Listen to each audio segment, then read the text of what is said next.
All right, so we are recording, and again, welcome. This is Class Dojo for Norms and Structures. We're going to be looking at getting that going, and again, we are going to be working together throughout this session to help get things going and get those things set up, hopefully, as we leverage the collaborative brain power and skills of everyone in the virtual room. So, this is me. I am an instructional coach as well as Class Dojo mentor. I'm at Lakeside Academy. It's a pre-K through 5 school here in Hamilton County. Colleen, you want to give yourself a quick introduction as well? Yeah, hey everyone. I am a kindergarten teacher at Rivermont Elementary, and I have been a Class Dojo ambassador for 2 years, and I've been using Dojo for 5 years. Excellent. Thank you. Thank you. By the way, if this goes really well and you want to give a shout out, you sure can. I'm at AOE Will on Twitter. If you thought it rocked, if you thought it was terrible, I think I am at Colleen_Ryan, if I'm not mistaken. You can go ahead and make sure to let that be known, your pleasure or displeasure. But oh, there it is, at CMR41193, if you thought it was terrible. All right, so this is what we got on our agenda today, and I'm getting actually some text messages from a couple of colleagues that are indicating they may have a little issue getting in, so hopefully we can get that resolved pretty quickly there. But we're going to go hit an overview. We're going to get into some collaboration. That's going to be the majority of our session today, and then we'll save the end for hopefully some questions or whatever has popped up. Give that time to address those as we get into it. All right, so let's get into the overview.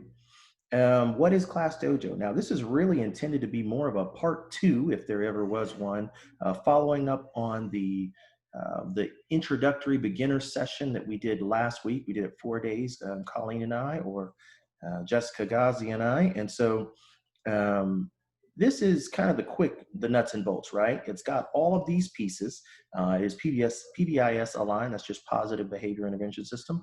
And it's got the student portfolio as well as a teacher toolbox. So if you're like, I have no idea what you just said, there is a bit.ly down here for that you can take a look at if you want to try and check that out. It is a Class Dojo produced video. That would be great. And Colleen, I don't know if you'd be able to make a copy of that and just pop that into the text, into the chat.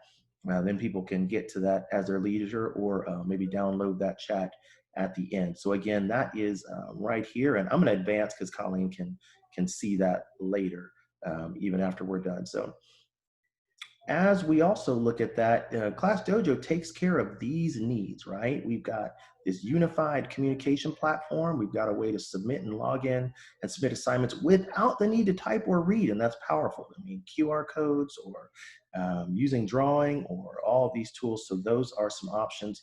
And then again, I won't read that to you, but we do have those needs that we have anticipated for this upcoming school year all being addressed with Class Dojo. By the way, HCS supported learning management system for K2, and we leave out our pre-K kids sometimes, but it is actually pre-K through 2 in addition to Canvas. Becky Covington, as well as Dr. Yvette Stewart, are all on board and in support of using Class Dojo as an I won't say alternative, I'll say as an option in addition to Canvas. You are certainly able to use Canvas if you choose, but we hope that this provides another option there. So we're getting ready to get into the next piece on the collaboration. Just wanted to take a quick check. I saw a few things flashing through the chat, Colleen, to see if we needed to jump in here, answer any questions about what has been going on so far. No, it was just my user error of not being able to put a link into a chat box. You are good to go. All right, perfect. So we've got this one right here, and this is one I really do want us to use. So what I'm going to do right now is we're going to put that into the chat box as well. When I say we, I really mean my DJ. And we're going to go to that spot right there. This is a bit.ly. It is Uppercase C is in Charlie, uppercase D is in Delta, and then everything else is lowercase, brainstorm. And this is a shared document that we are all going to get onto together. So that if you get to the right place, you will see something that looks like this, a class dojo norming brainstorming sheet. Now, what the goal with this time period coming up is if you've ever participated in a Twitter chat, this will look a little familiar. We'll have our question and then our answer, our question and the answer. So I wanted to make sure that we had an opportunity to get in that and show you what this looks like on this side. So I'm going to give just a moment for people to kind of get on there. I see some people starting to populate and pop in there, but we want to get everyone an opportunity to get into this document. While we're getting people in there, I do want to point out this is set up in a table format, and I've given an example here. But as we go through each question, I'm going to encourage you to put your name here at the front. And you're like, well, why would we do that? What this is going to do is provide a document or a resource for us later to say, hey, you know, these were the people who helped me think through this process. If I want to reach back out to them, share ideas, this is a spot where we can come back, find that person, and hopefully we can use that to get in contact with him or her through Outlook and Hamilton County Schools. So again, as you go and start typing your responses, go ahead and put your name here and then add your notes over your idea over there. Hey, Heather's in. Great. Sorry I couldn't respond to you earlier. We're already rolling. So that's what we'll be going. So it looks like we're a pretty good number up here right now. So I'm going to jump back over to this screen. So again, you may have to kind of tab back and forth, but the questions are in the document as well. So feel free to just keep looking at that. But this bit.ly will stay on every slide. So if you continue to look into there, you can.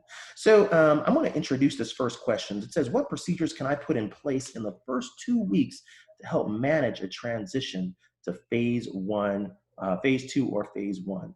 And what that means is we're beginning in phase 3 as of right now, though the numbers are slowly approaching our transition for phase 2 as far as active cases. But assuming we start in phase 3, everybody comes to school unless you've got phase-in days like our younger kids. So as you start thinking about what does it look like when kids show up Wednesday, Thursday, Friday, what are you going to do?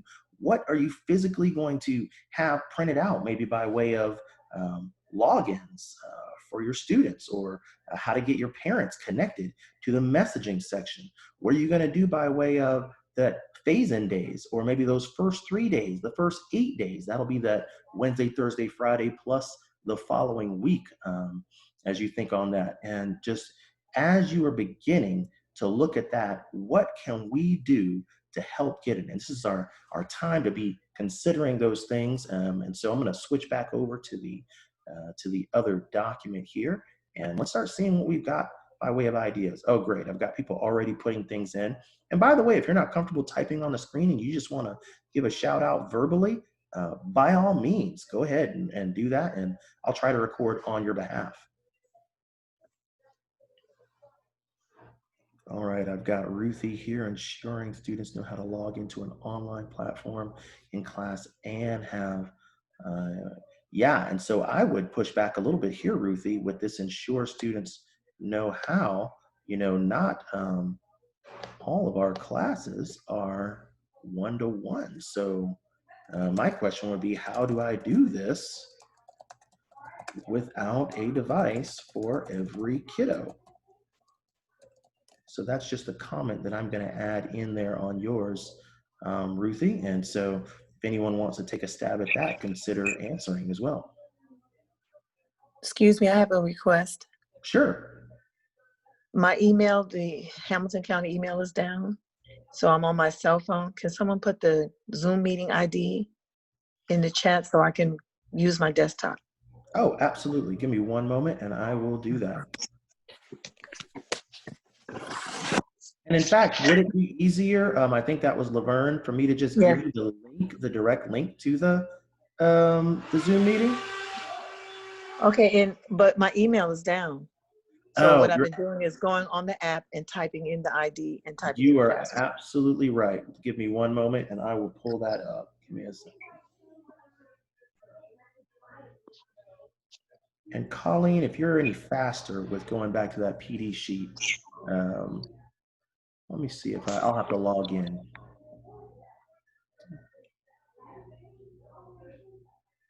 Let's see here. You guys can. I'm pulling it up right now.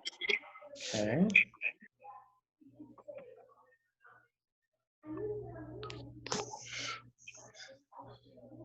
All right, I've got the meeting ID. What I don't have is the password. Let's see. I think the password is on the paper that you guys sent initially. The password is usually printed on there. Let me look and see.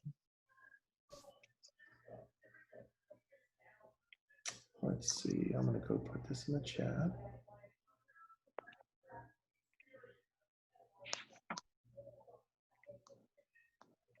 Oh, yeah, you don't have the password either.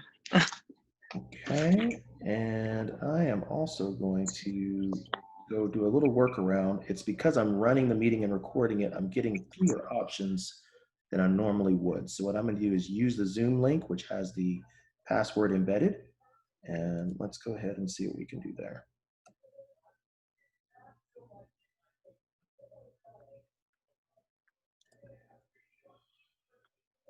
Okay, Laverne, I just put the Zoom link into the chat. You won't need the password, but if you do, I believe it is this portion starting with the capital S, 1, 2, 3, 4, 5. It's usually a 5-digit. So that may be the password, that SNL5L. But if you can click on that link or, well, you're on a different device, so that's not going to help you.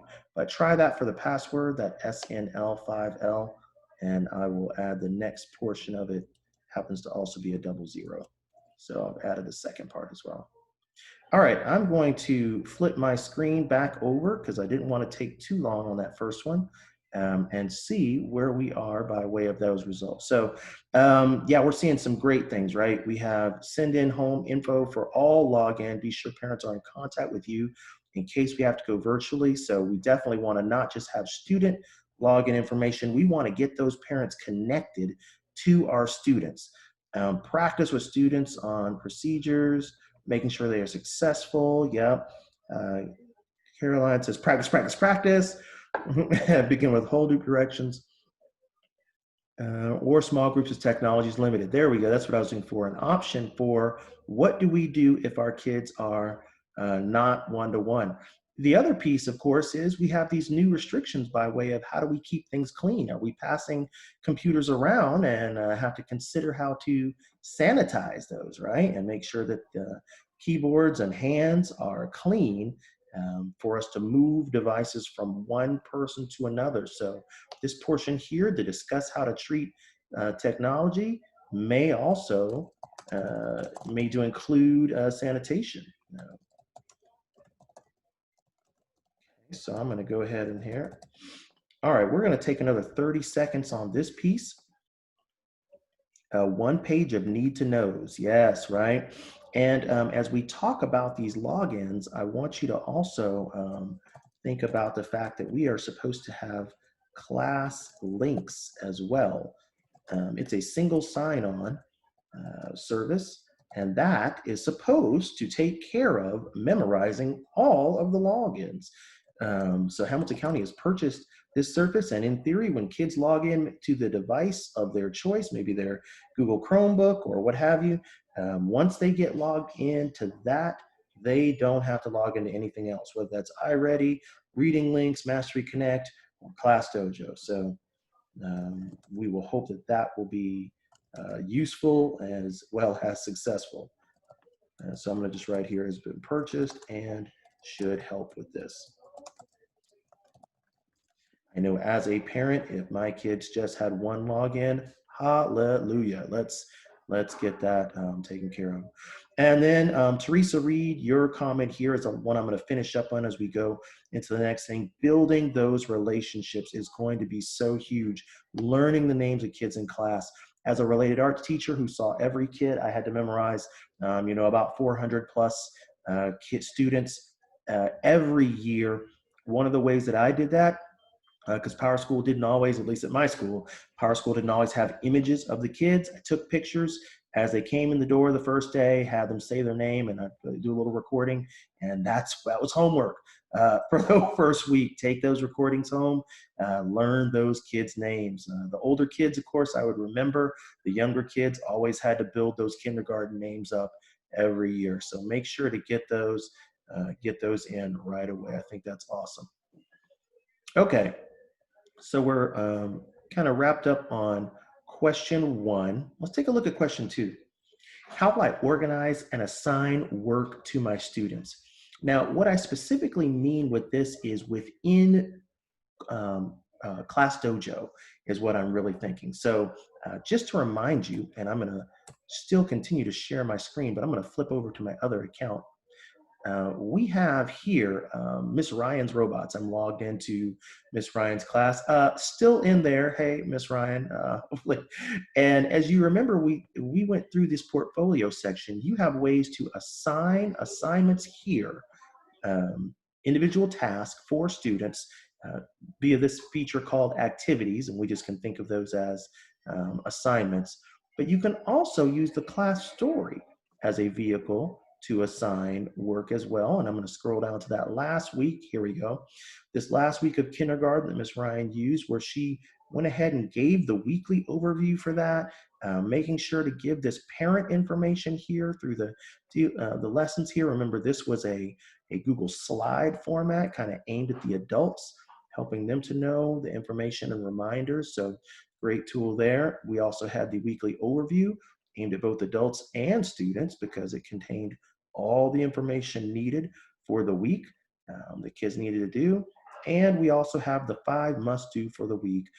Send me a picture or text via text right there. So the class story is a very powerful tool. Also, the hyperlinks always work in class story. So just be thinking about how you're going to do that. Again, just flipping back now to my original slide here, how you're going to do that with, I've written down here, class story versus activities. Are you going to embed some other tools using Nearpod, Google Drive? We see Miss Ryan using a combination of Google Docs and Google Slides. Thinking about the layout, are you going to arrange your assignments on a weekly basis or daily, maybe even something entirely different? So I'm going to flip over to the resources here and see. We're on question 2 now. So if you guys are looking at my screen, don't have any information down here yet, but let's jump down to the question 2 portion of that brainstorm sheet. I see Colleen is in there, and maybe you guys are typing and I'm just behind having it catch up. So we'll take about 2 minutes here. Here we've got a great suggestion from Colleen.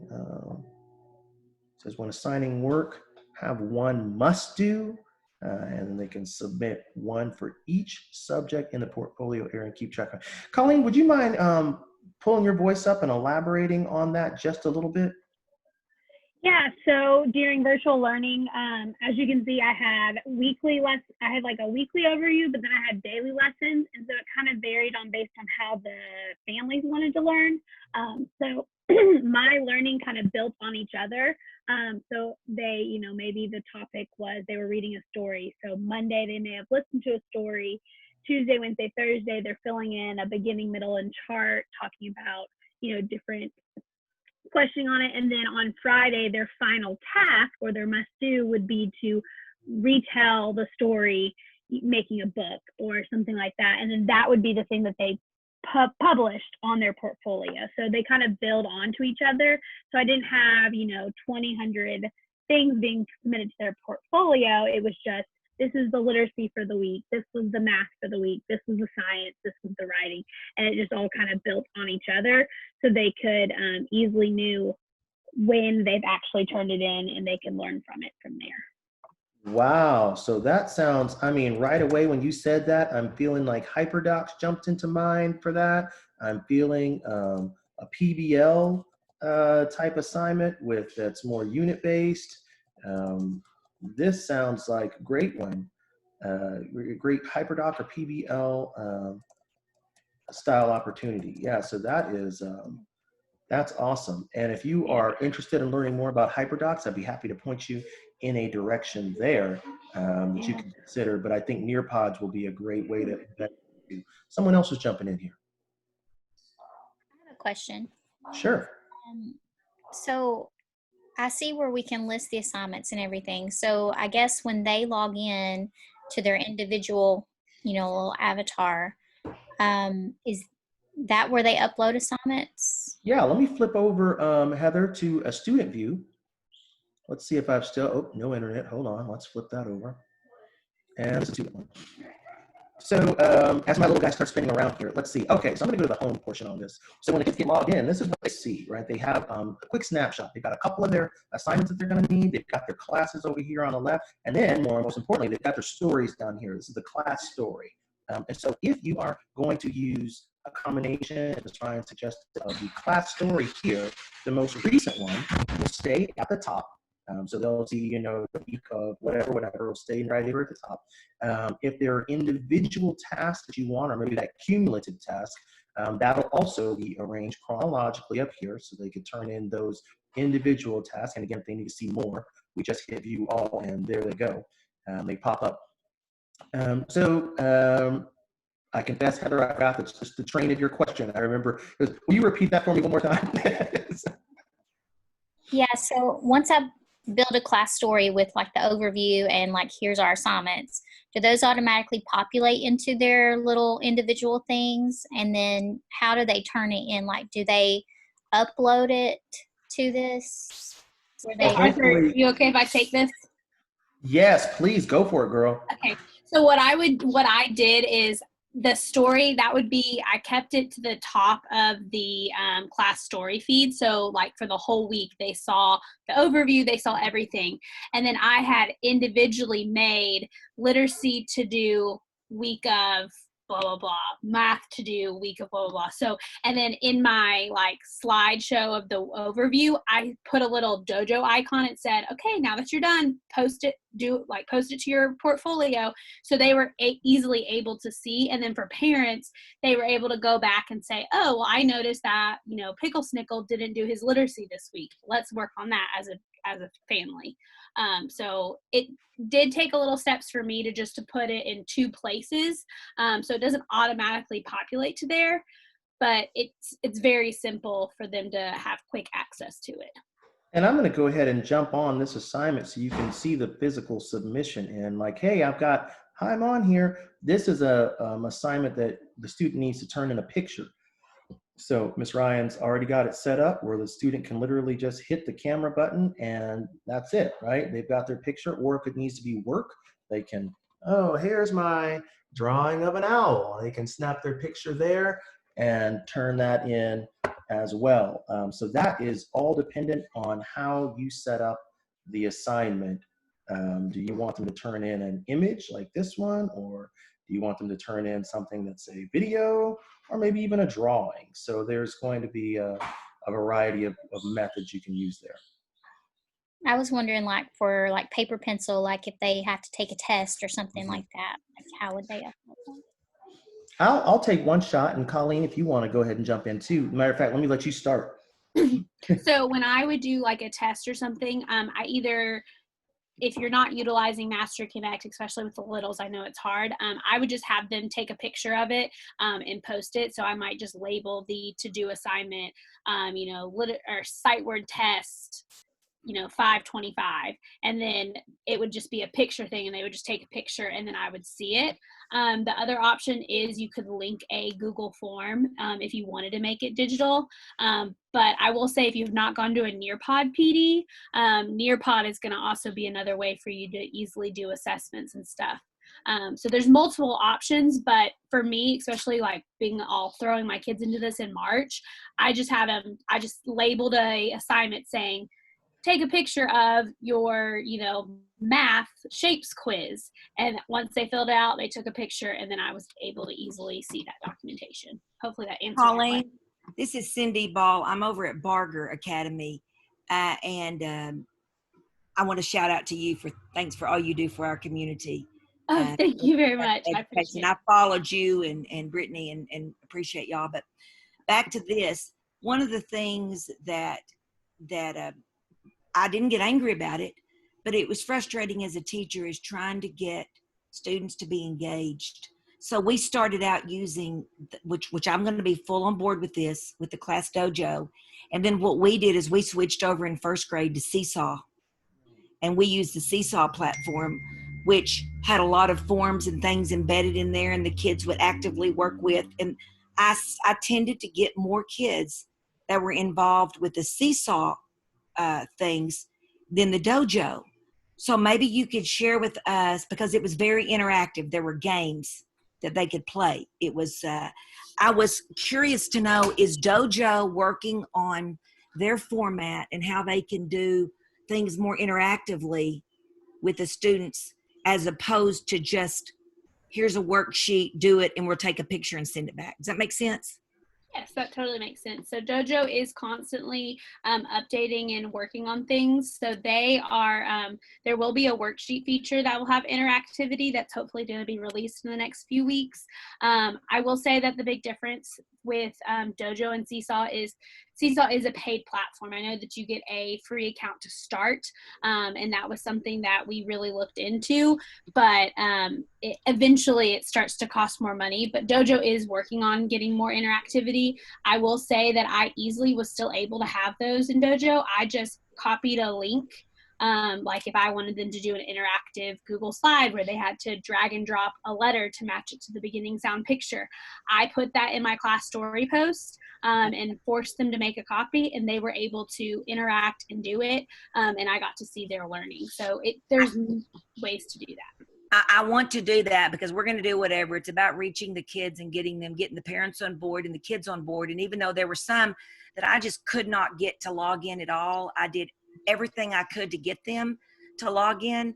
But it seemed like, and I understand what you're saying, we got the Seesaw for free for a while now. I think it's $120 or something, maybe a classroom, and I know that the district has said use Dojos. That's what I'm going to use.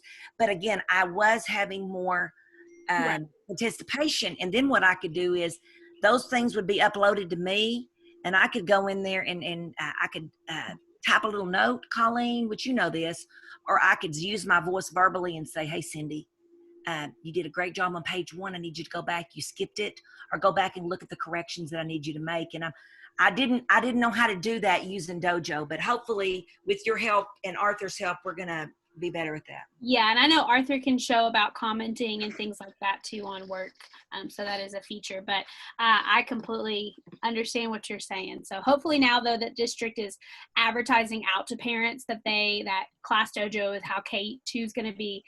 There'll hopefully be a lot more participation and stuff too. But I'm going to turn it back over to Arthur. Yeah, thanks, Colleen. And I thought that was a great answer there. I am checking. Yeah, there's Anna. I gave her throwing a little shade at her comment in there. But I thought that was a good answer, because we did actually explore, and I say we, Colleen and I were along with Emily Vinegar, were some of the main people exploring different platforms. And Seesaw and Class Dojo were really two of the top ones. Of course, what tipped this one over the edge was that little word called free.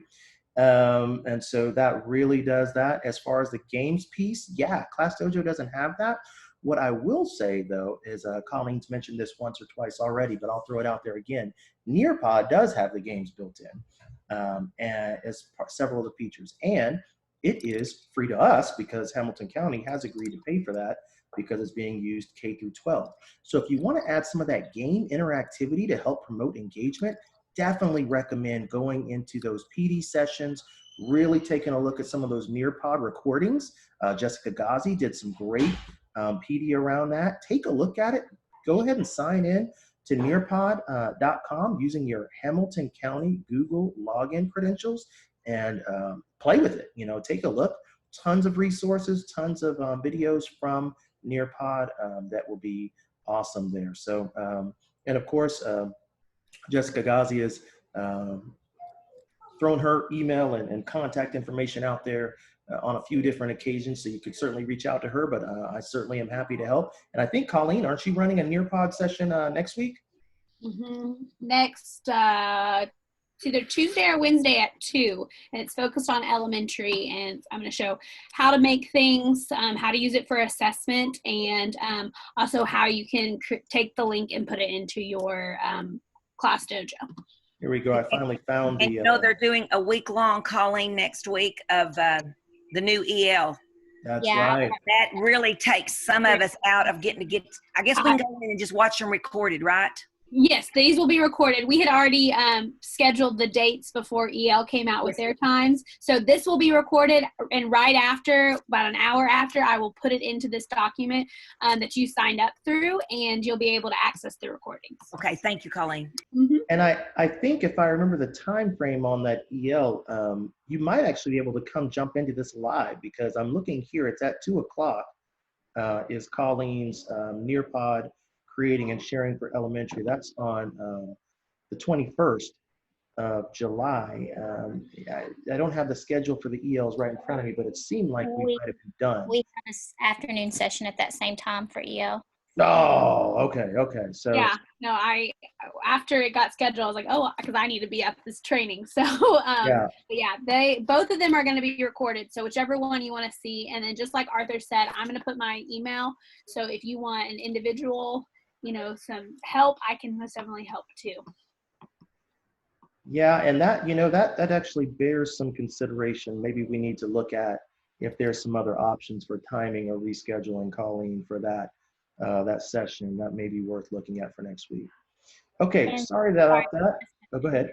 The training on this week on the 15th for Class Dojo, I tried to register for that, but it's not even showing up on EO.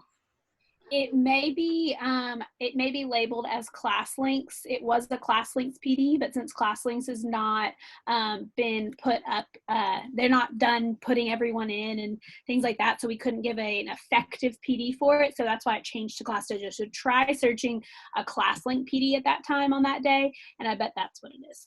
Okay.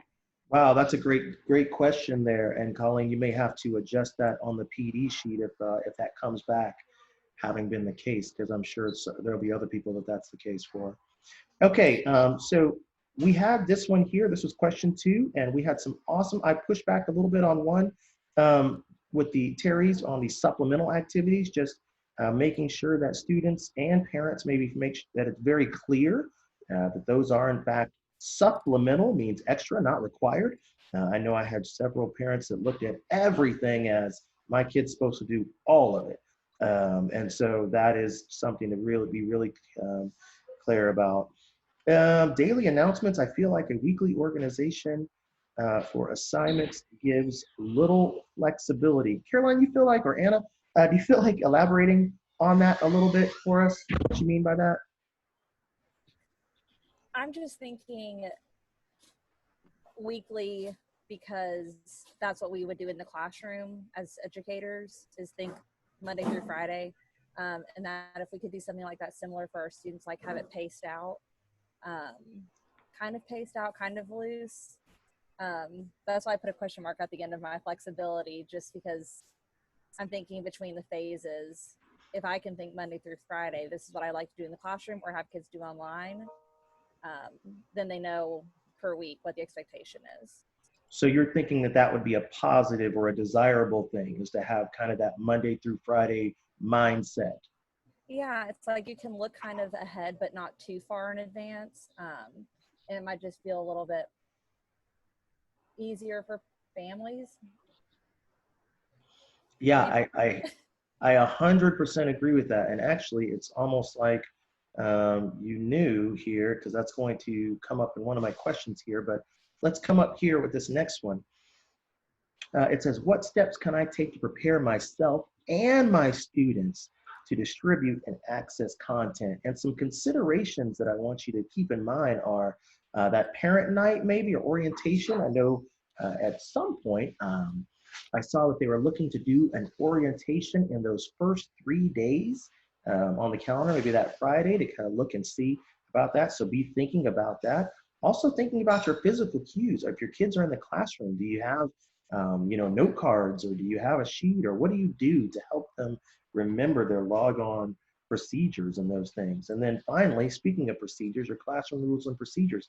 I actually was speaking to a high school teacher who was considering having her online and kids at home, because we do have those signed up for HCS at home, doing exactly the same thing, whether they were in school or in the classroom. And so every single student logs into their Canvas account and accesses that content no matter where they are. So if that's going to be a procedure for you in the classroom, are you going to start that right away? Kids come in and log in to see what it is they're supposed to do, or watch that video to hear what it is they're supposed to do. So as we consider thinking about that, go ahead and put those notes or ideas down here on the question 3 part, which is what steps can I take to prepare myself and my students to get that content through and or using Class Dojo. Okay, and then we have an update here.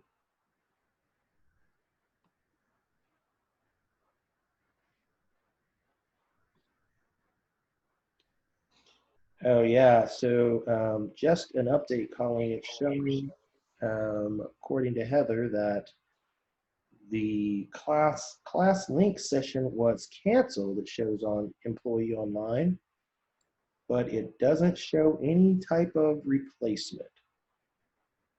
Okay, I'll contact Jim David to make sure, but you guys still come to that link, and there still will be a Google form at the end for you to say that you were there to get your PD credits.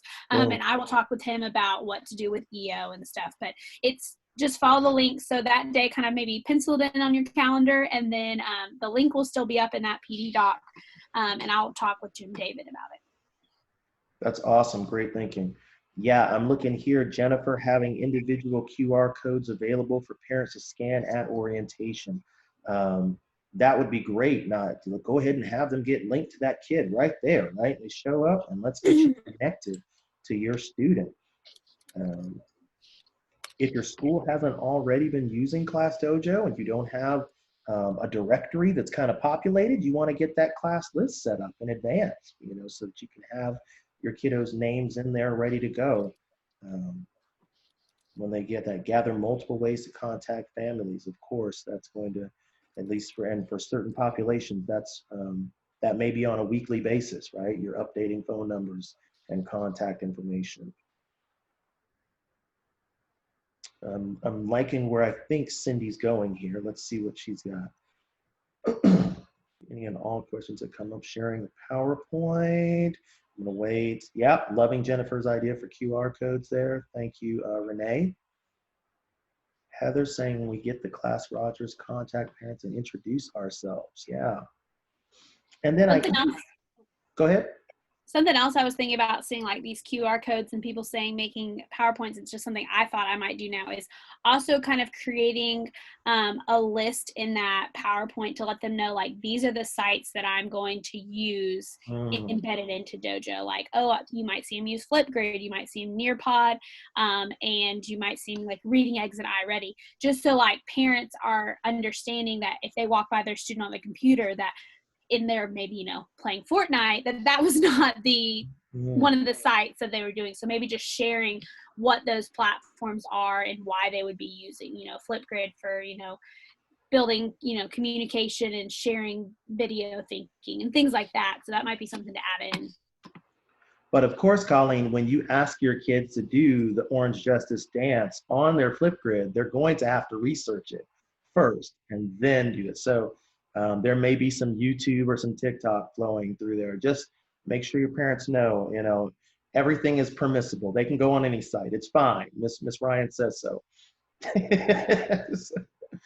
I'm looking at this one here that says from Katie, ask and take note of what device students/families will be using to access content. That is huge, man, because so many of our students, when I query them and say, what do you use to get online at home? They say, mama's cell phone, and so, yeah, that works with Class Dojo. Fortunately, Class Dojo has a very robust app, and kids can do everything they need to you on a cell phone.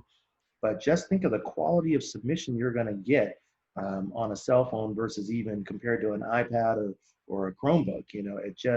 you really take a little bit of a hit. So be thoughtful about that as well.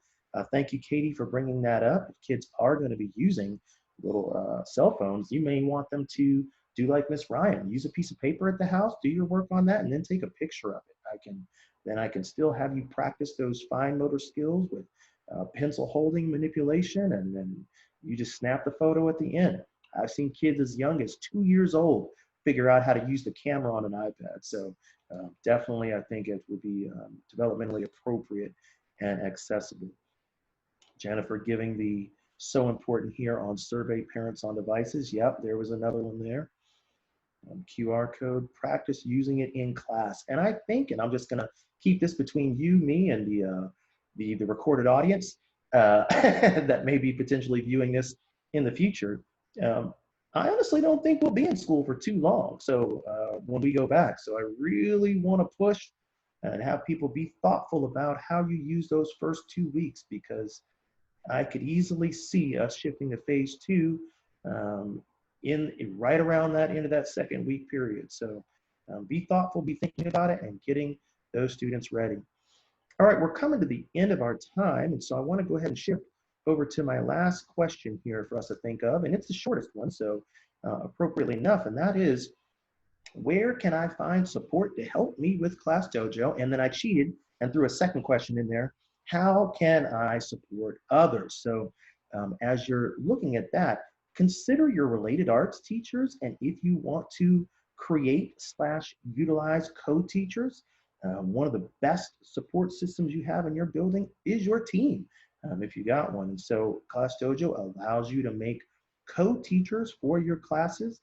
Perhaps you make that not to have them per se manage or utilize your class, but to take a look at what you use for your points. Perhaps they can use that and have that as a brainstorm. They could see your organization of assignments. You can share those classes with colleagues. Consider your school. If your school's not using it, start preaching that good word and let them know what it can do, what it can't do, and where it might be useful. And if you don't know who your school mentor is, let's find that out. I think that's going to be a critical person. That is someone who, in theory, is using it regularly already. And if you can't find them or don't know who it is, reach out to Colleen and I so we can help you out on that. I'm going to scroll down to question 4 on my sheet. We've already got some people here. Heather says, Arthur Williams. Yeah, I can be that person for you, Heather. Using some of those. We have other schools that have been using them. Colleen requested a list from Class Dojo of all of our schools in Hamilton County using them, as well as all the mentors. And I think, what did you find, Colleen? Something like 50-something schools using Class Dojo. She's nodding her head for those who can't see her. And and nearly all of them had one or more mentors. I think there was a couple of schools that for some reason seemed like they didn't have a mentor, Colleen. Is that right? Yeah, and if they didn't, it's probably just because the teacher is not connected through their phone, or they have just recently started using it. They pick the mentor based off of who has the most usage in your school. And then if you happen to find out you are the mentor and you don't want to be it, or you're interested in being it, we can always email Class Dojo and say, hey, put this person as it, and things like that. Yeah, absolutely. I will say one thing is that there is a robust community built around Class Dojo on Facebook. They are very responsive to their emails. I've sent them a few questions as a mentor, and it seems like within a day, 2 at the longest, I got a good response back. So very, very responsive on there. Teammates that have used it before. I see grade level teachers supporting each other, absolutely. And again, remember, be thinking about those teachers that kind of move in and out of your classrooms as well. Your exceptional ed supports, your related arts teachers, if you have RTI or title based instructors or coaches, look to add them as well to your classes, and so that they can help, again, support and be meaningful connections to that. Yeah, the XEd piece is huge on that. Oh, good, Jennifer. Jennifer, do you want to speak to that a little bit? I don't know if you're comfortable jumping on the mic.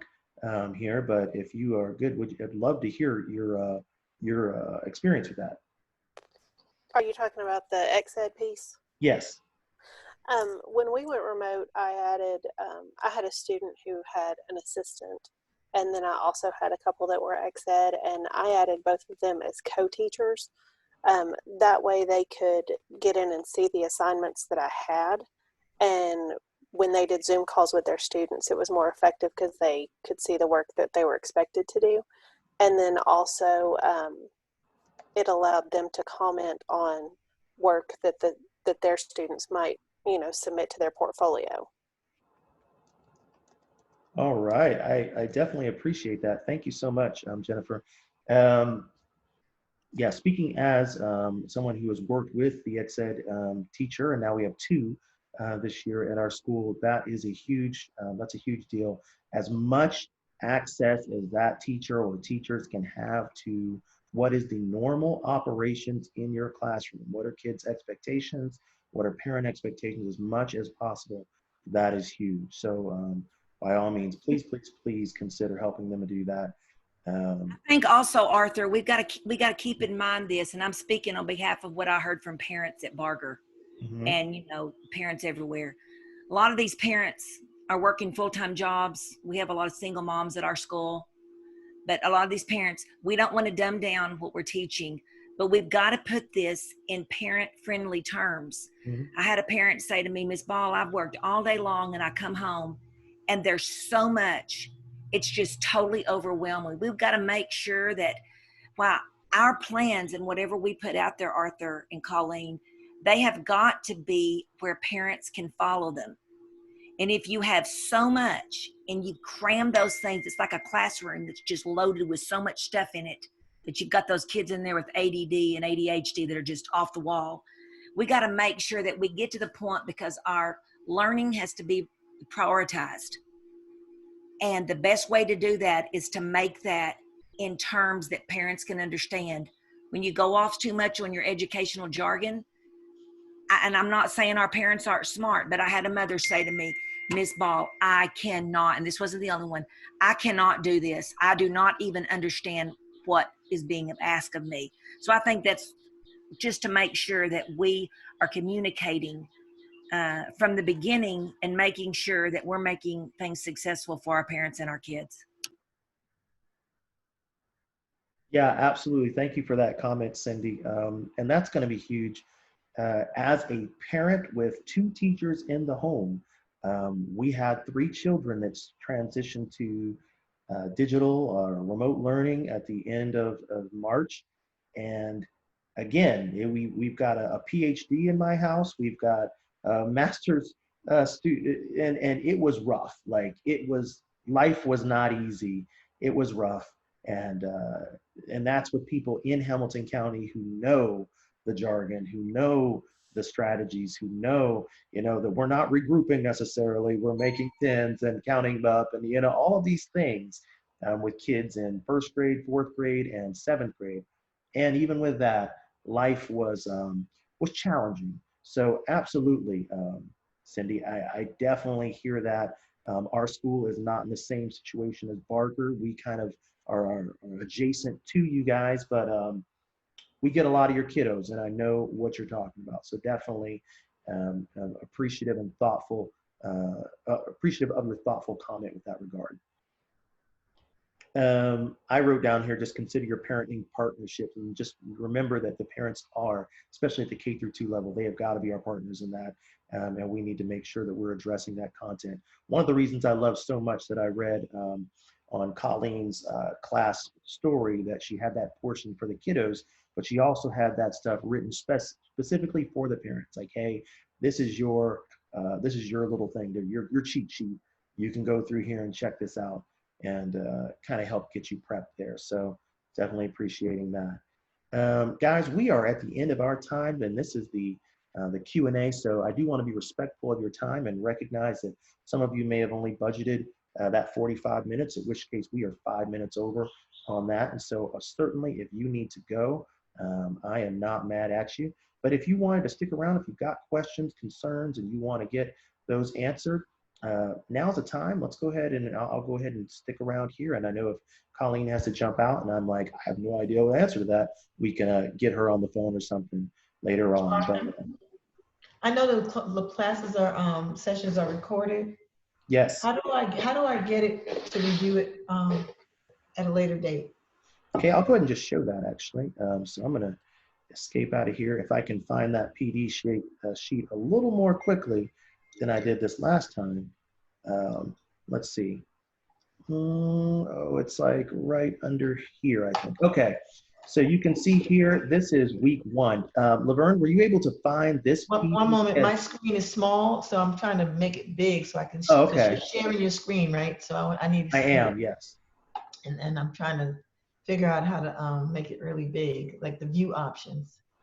Well, let me just ask this to you virtually or verbally. Were you able to find a document either sent to you via email or that said PD schedule and topics for July? Possibly. Well, I've got a Google Doc on the screen here, and this is the location. You want to have this document. And we can put a link to it in the chat. Colleen, if you actually don't mind grabbing a copy or a view-only version of that to put in the chat. This is the place to go. And you'll look here, you see it says Jessica Ghazi on the Nearpod Building Culture Through Digital Lessons recording. Click here so you can go there. Same with. Are you sharing your screen? I am. All I see is black in the middle. Interesting. Hopefully, Colleen, are you seeing my screen okay here? Okay, she's nodding her head. So yeah, I can see it. This may be. Go ahead, Laverne. All I see is black in the middle. I don't see where you're sharing your screen. It's black for me. Well, I think Colleen's grabbing the link to that, and she's going to put that in the chat. Okay. Yeah, Laverne, if you look in the chat box, I just put a link. If you click on it, it will open up to the list of all the PDs and where the recordings are. Oh, I see. Okay. Yeah, so each one of these, except for that slacker Arthur on his repeated session for Wednesday and Thursday, I don't know what happened there, but each one of these recordings should have that available. So here on week 2, this one is being recorded, and I will get that added this afternoon. So instead of saying Zoom link, it will say recording there. I understand. Thank you. No problem. Thanks for the question. I'm going to jump through the chat real quick. Thank you, Colleen, for adding that form as well for people that need to get that filled out. Remember, that is the way that you get credit and hopefully a little money for your time here. Looking at some things here. Heather talking about the new EL program, still learning. Yeah. Thank you. Give receive. I have another question. It's kind of petty. Uh-oh. Okay. Well, hold on. Let me stop recording. I'm new to Hamilton. Let me show my